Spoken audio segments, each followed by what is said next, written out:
welcome. You're watching a special episode of The Interview with me, Shawan Sen. Let me introduce our special guest. As they say, ladies and gentlemen, India is breaking all barriers, becoming a space power to reckon with, and we are proving it on a very regular basis. Bringing us closer to that very goal, as they say, that sky is no limit, is none other than ISRO Chairman Dr. S Somanath. Thank you very much, sir, for speaking to Republic TV. Let me straight away begin by asking you and take you back in September 2019, because not just with the fabulous scientists that we've had in ISRO, who were absolutely crestfallen when we heard that announcement when it was made by Dr. Sivan. And I think so the entire nation perhaps was crying along with you. How hard was that very moment, if you can take us through, because you were part of the team as the rocket scientist. Describe that very moment for us, for our viewers, what your entire team had gone through. See, we really fully realize what can happen in a space mission, and we are always conscious about what can happen. While building the rocket and putting it in the launching the rocket and putting it in the orbit for the very first time, we could have problems. So the satellite wouldn't have gone to the intended orbit because of a small anomaly in the rocket. It didn't happen. It actually put it in a very good orbit, 170 by 40,400 kilometers. That's excellent result. Then in traveling from that orbit, doing multiple orbits around Earth and increasing its size to reach the moon, many things can happen. And we may not even capture the moon gravity and then become a satellite around the moon. That also could be a possibility. We were able to bring down the orbit from that to 100 kilometer by 100 kilometer and perfectly keep it there. The Chandrayaan 2 orbiter is still functioning very well, and we were giving a lot of scientific outcome. And the last part of the mission is the separation of the lander from the orbiter, and that too happened very well, and lander could come down to 30 kilometer and do the final phase of the maneuvers to reach up to the soft landing. And we found that there are certain issues in the landing process and had a hard landing. Of course, that's not what we expected, because with all calculations and design that we did, we expected a successful soft landing and further scientific missions of it. But we have been used to this. So we see, while we design systems do fail, because there are problems that can crop up beyond what we can imagine. And that is precisely that happened in Chandrayaan 2. And we understood that very, very, very fast after the hard landing has happened, what could have gone wrong there. And we found out through the analysis the huge amount of data. Of course, the emotional aspect of such a mission not accomplishing is always understood.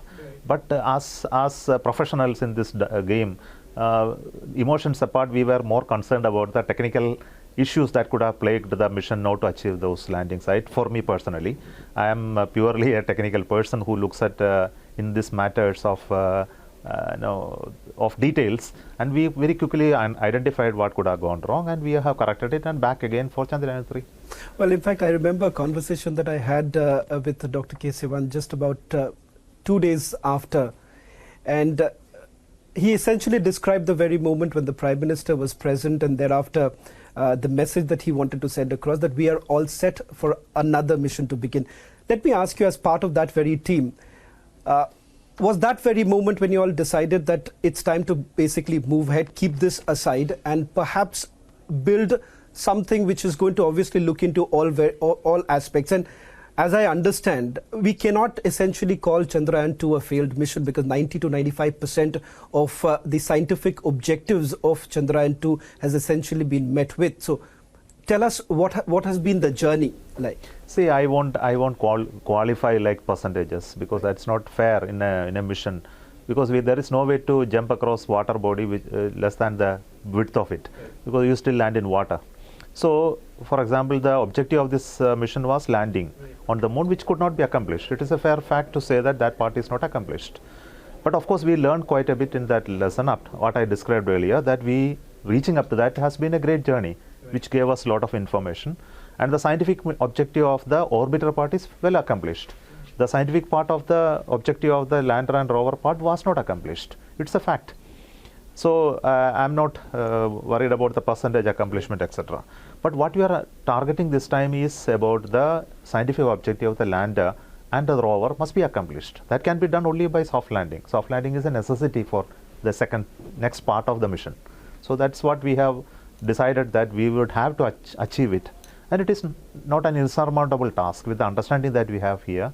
Only thing that we understood, a great lesson out of the last mission, is that we need to look at failure scenarios and possibilities of large dispersion, etc., to be a greater extent, and that was lacking at last time, and that is now corrected.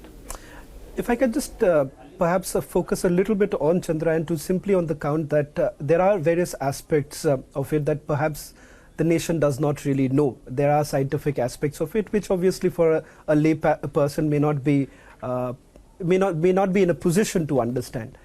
As I understand, the orbiter is still present. It still sends you high resolution images. Can you help us understand what has really worked for you all from Chandrayaan-2, and what is it that the nation really does not know in terms of the job that has been done by Chandrayaan-2? See, Chandrayaan-2 was a follow-up of the Chandrayaan-1 mission, which has been a remarkable success. And one of the hailed finding is the discovery of water, or rather the hydroxyl molecules on the surface of the moon. And second, in the Chandrayaan-2, we had instruments to further validate and corroborate that, and that again has been re-verified by much better instruments on board Chandrayaan-2. It is one of the findings of Chandrayaan-2. Of course, we have very high resolution image of moon, almost 28 centimeter resolution, which is one of the highest resolution that we can create on moon, because we are capturing the image from 100 kilometer altitude. And that maps helps you to do the Chandrayaan-3 mission much more better. Of course, there were other scientific instruments on board which has done a lot of data, and publications and research has been happening on Chandrayaan-2 orbiter based, remote sensing based data. Okay. Dr. Somanath, talking about Chandrayaan-3, and if you look at both the mission Chandrayaan-2 and Chandrayaan-3, what is it that we have done differently this time? As I understand, some bits that I was going through, that the difference in the payload, etc. But just to understand, how are you working on the very aspects which turned out to be very challenging? The previous mission had 4 phases. Even the first phase was considered to be extremely challenging. But what we saw, the soft landing turned out to be the bigger challenge. This time, how are we doing things differently? See, landing on the moon is always a challenge. It has been the challenge from the past also, even while the US was sending their astronauts. But there was an astronaut to control the landing process at that time. The human was in the loop. But today now we are doing with a computer, with an algorithm, which is the brain of the system. And this algorithm has to foresee what all can happen. And it has possibility of doing things only what we have envisioned for it to do. It cannot do anything different. Unlike a human being who can make a new design or new approach right there when he faced some challenges. And actually it happened in earlier moon missions. Human being was deciding certain things which a computer couldn't do at that time. Now coming back to the Chandrayaan-2, see, we create scenarios of landing. Scenarios can be hundreds of scenarios of the initial conditions variations, the position where we land, whether we should exactly land, or I take a decision that for me landing is important than the location. Landing on a stone or a crater is more important than falling at very high velocity and crashing. These decisions a computer cannot take. So what we now looked at is create scenarios of wider dispersions and possibilities of failure of various kinds, and look at how still the craft will land softly. Build all of that intelligence into the computer. This is precisely we did. So you would say that the significant difference is the way the computer essentially operates, gauges what is the need of the hour at that point, especially when you're closer to the landing, which of course becomes the difficulty with the velocity, all that put together. Are we also looking at certain other significant changes? For instance, as far as the rocket was concerned, that was considered to be the heaviest rocket. What are the other aspects that would you say is perhaps the first of its kind as far as Chandrayaan-3 is concerned? See, when I said that, it was in such a brief to say the essence of that change. But to implement that particular goal of handling possible variations of larger extent, it means making certain changes in the hardware. There were many changes in the hardware to accomplish that. One of them is that we were landing with a single engine last time. Now we are going to land with 2 engines this time. Because the mass of the rover is higher and we cannot handle with single engine. Second is we are having more fuel on board to handle dispersions of wider extent. So we have to load more fuel, which calls for change in the hardware design, tank design, everything we have modified. Third, we have more power generation on board. Now if you don't face the sun after landing, if and it should not go, switch off in short time. So we were not in a position to do any further experiments. That is also a failure. Even after soft landing, things need not work. So how do we foresee how the possibilities there? Then we looked at how sensors can mislead you. There are certain sensors to measure position, height, speed, relative to the moon, etc. And we try to put additional instruments to handle failures of multiple sensors. Then we have additional images that are obtained from the Chandrayaan 2 orbiter loaded onto the lander so as to handle the location more effectively. So once you get the onboard stored image, which is from the Chandrayaan 2, and the actual image, they will compare and see I am right there, and we can make a landing more precisely. Finally, we expanded the landing zone to a much larger area so that in case we find any deviations, it can still land safely rather than land at the exact location. So we widened the possibility of landing to a greater area. So, and algorithm, software is also given a lot of freedom to make those changes and approaches. And finally, with all of this, we did large number of testing and simulations to prove that our approaches, our algorithms, our sensors, our failure modes are validated before the actual launch. So this is fundamentally the converting the goal to the action. As I understand, Dr. Somanath, if this goes the way it has been planned, India becomes the 4th country to land its spacecraft on the surface of the moon. Now, we've seen lunar explorations done by other countries. Russia has done it, China has done it, United States of America has done it. As I understand, the difference here is where it is landing, closer to the South Pole. Challenges are far more higher. Was there a moment at that when you were planning this entire mission, a discussion whether at all we should be doing that, because that happens to be the most difficult area? The equatorial region, almost several countries have done it. Scientific objectives have met with. The scientific objective as far as closer to south of the South Pole is concerned, that has not been met with. So how are you basically looking at that aspect in terms of the decision making for the landing purpose? See, if you simply decide that my goal is only to soft land as the primary goal, I can very well do it at the equator. But we never wanted like that. We wanted a scientific goal to be integral part of this mission. Right. Otherwise, it doesn't convey the intent of the whole going to moon, because many people have already gone to the equatorial point and well survived these areas, and data is already there. But on the southern pole, there are new findings which is coming out of the Chandrayaan 1 and Chandrayaan 2. The potential to find water or its creation and possible mineral wealth or etc. at a higher level than that is available in the equator. Due to the activity of the sun, many things would have vanished from the equatorial zones. So a scientific objective drove us to put it at 70 degrees of the South Pole, which is very important. Of course, landing point of view and life point of view, equator would have been better. But it is better to take that chance of going to South Pole to find something new, which is important. As I understand, it's an exploratory mission. So, of course, there cannot be anything definitive about what are you really looking at. But in terms of possibilities, what is it that you are really looking at, apart from what Chandrayaan 1 has already met, the objectives that Chandrayaan 1 had, the objectives that Chandrayaan 2 had? What is it that Chandrayaan 2 is looking at in terms of possibilities? I understand nothing can be definitive about it. Precisely. When we went send our instruments in Chandrayaan 1 on board, we were not hoping that there is water on the moon. Right. Okay, but many people have gone before and took samples and evaluated, but nobody told about the hydroxyl molecule presence. Of course, there were some theories, but our instruments and 2 of the such instruments actually found proof of it, and nobody was initially able to believe it is there. So unexpected is always expected in a mission like this, but we can only talk about the current instruments and what exactly it is going to do. Okay. So we are actually trying to find out the mineralogy of the moon surface. We are trying to find out its thermophysical characteristics of the moon surface.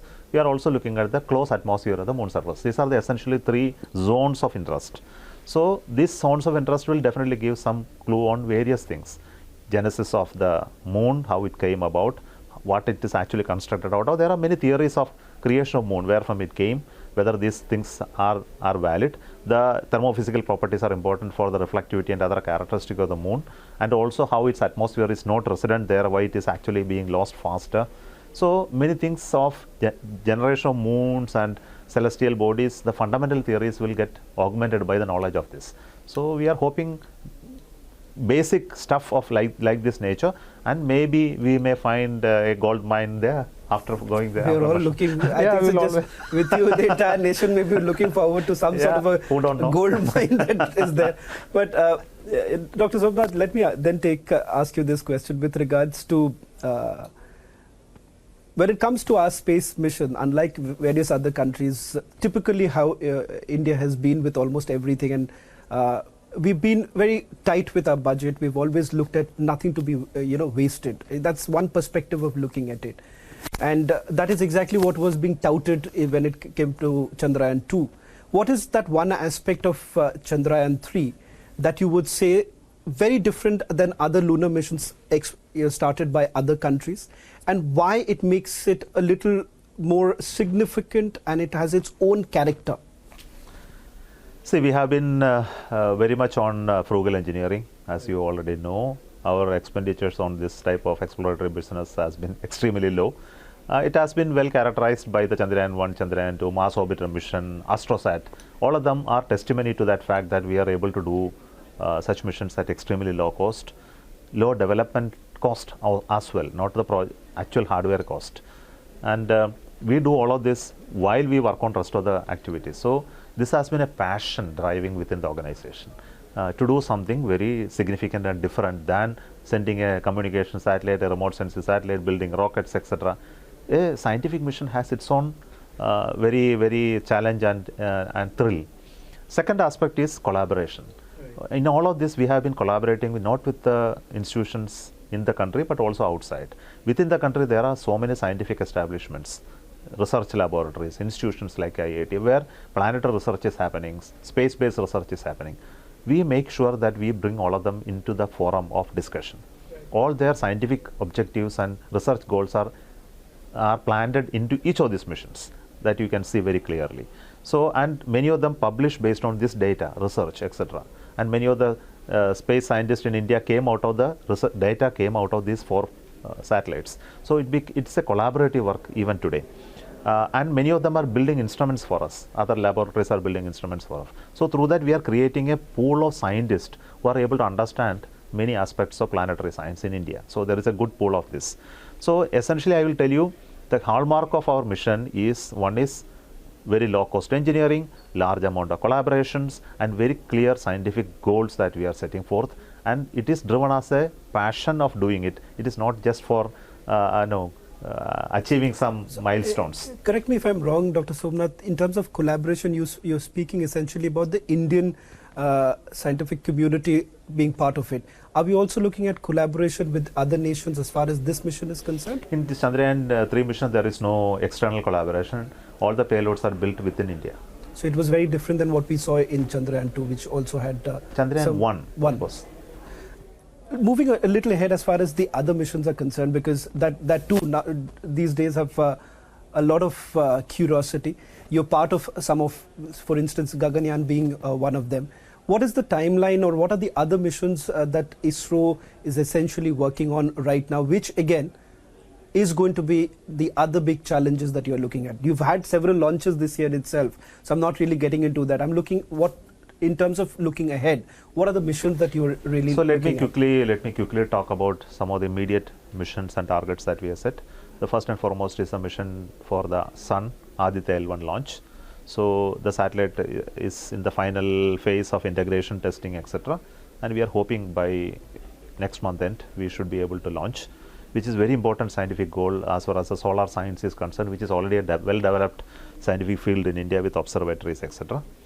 Second is we are working on another satellite called X-ray polarimeter satellite, which is XPOSat, which is also nearly completed, and we are yet to schedule the launch of this satellite, which is going to study of polarimetry of satellite stars, which will also look at the star formation, black holes and things like that, which is again a scientific mission. We are in the and we are going to launch our climate and weather satellite INSAT 3DS immediately, which is very much required by IMD for its weather forecast and prediction, which is next mission. We have to launch the test vehicle for Gaganyaan for demonstrating the crew escape capability, which is again scheduled in August time frame. Okay. Then we have SSLV D3 to be launched, next development flight of SSLV to be launched this year itself. And we have multiple PSLV launches to happen for commercial customers. So that is this year's, and early next year we have to have the unmanned mission of the Gaganyaan. So you're saying early next year is what we are looking as far as Gaganyaan is concerned. In terms of the last few months, we have seen the kind of announcements that have been made with regards to space exploration in terms of collaborating with countries like the United States of America, the Artemis Accord being one of them. Some have argued that is India now preparing to get into the space war, because that is the other big challenge that is emerging right now. I understand this is not only about ISRO, it's two countries signing it. But how do you essentially look at this argument that we are basically moving towards the path of space war and to combat that and be at a pivotal role that we would like to play? I think there is no space war like they called war age. What we are looking at is to create strength in space. Right. See, everybody respects strength, and it is important to have the strength in space in India itself, because space becomes an integral part of the strategic strength of a nation. And many of the wars are played on showing up your strength. Okay, you are not actually exercising it. So basically it is a supplementary role with respect to whatever strategic strength we need to have. We need to have communication capability, observation capability, timing and positioning capability of our own, which is very secured and not to be disturbed by others. So it means many capabilities to be developed and placed for space, and which is very important activity. So it's not for immediately getting into any war. Everybody realizes that space war can be disastrous for anybody. Right. But it is actually make sure that your security is enhanced by giving secured communication to our forces as well as information what is necessary. So that has been a key area, because I remember some of the announcements that were made in the last few years with the government making it very clear that this is a key area. Government time and again has made this announcement that it is an area that we need to focus on. How are you looking at the responses that are coming in from other nations, especially when you're collaborating with them? What kind of a response do you get when you're interacting with them? See, we have been collaborating with many nations in the past. We continue to collaborate. With the US, you specifically asked about us. We have been, even the Chandrayaan 1 had payloads from US. Right. Even for Chandrayaan 2 and 3, they are helping us in terms of the deep space navigation networks and analysis activities.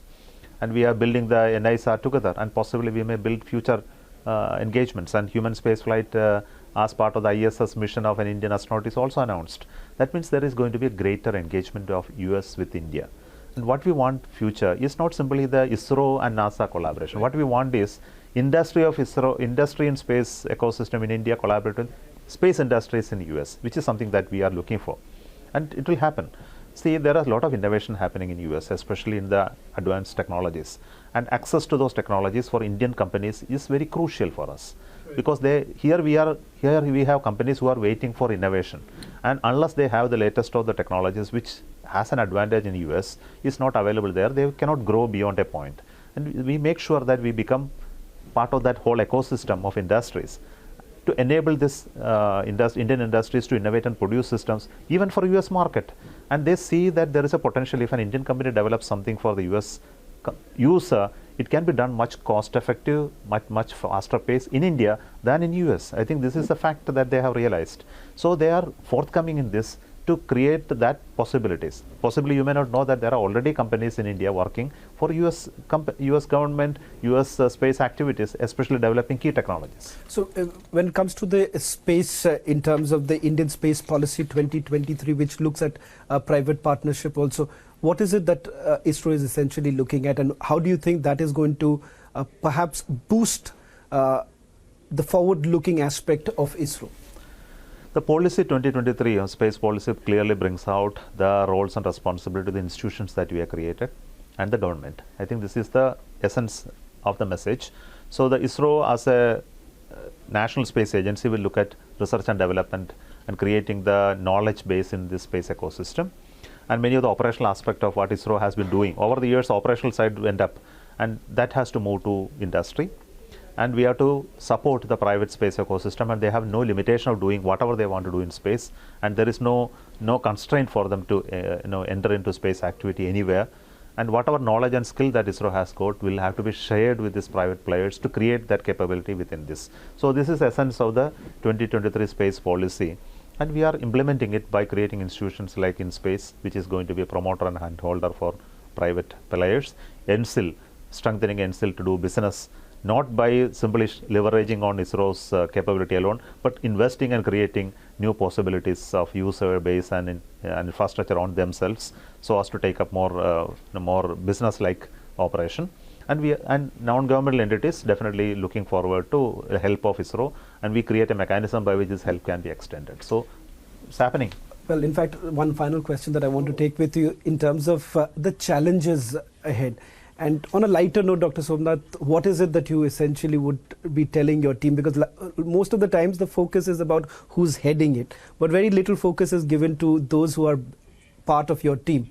What is it that you go back and tell them at a time when you have had several challenging missions? Let me tell you that that statement is not fair. Though it has been my fate to sit and talk No, to that's what I said. I said, what do you tell them? What do you tell them to your team? See, for me, it is a team which is the biggest strength of what ISRO is doing, and we always work with a team motivationally. It is not for any individuals to come and talk about it. So our team is the most important, and we always say we work together. I am part of the team. Thank you very much, Dr. Somanath, for speaking to Republic TV. It's always a pleasure to have you. I know you're a busy man, but thank you for taking out the time. And I think as a network, we always say nation first. I believe that ISRO has played a pivotal role in putting us on that very map. Thank you very much. Thank you so much. Once again for putting this into perspective. All the best to you and your team. That was the special episode of the interview with Dr. Somanath, talking about the challenges that the ISRO essentially faces while building a mission like Chandrayaan 3, and of course, not to forget several other missions which are in the pipeline. Thank you for watching.